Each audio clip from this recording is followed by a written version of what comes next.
Chinese parasol tree. चीन, Japan और Korea इसकी आमाजगाह हैं।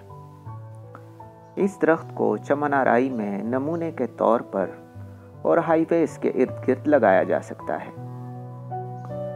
इसका कद 50 फुट तक होता है और ये तेजी से नशोनुमा पाने वाला दरख्त है।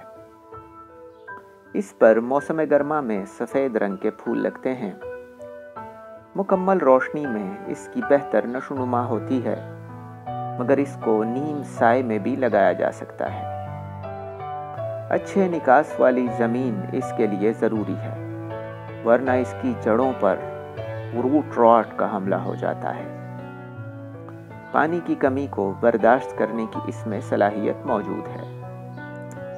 इस दरख्त की अफजाइश बज़रिए बीज की जाती है। ये पौधा बागात को खूबसूरत बनाने के लिए बहुत मौजूद है, इसलिए इसको ज़्यादा से ज़्यादा लगाना चाहिए।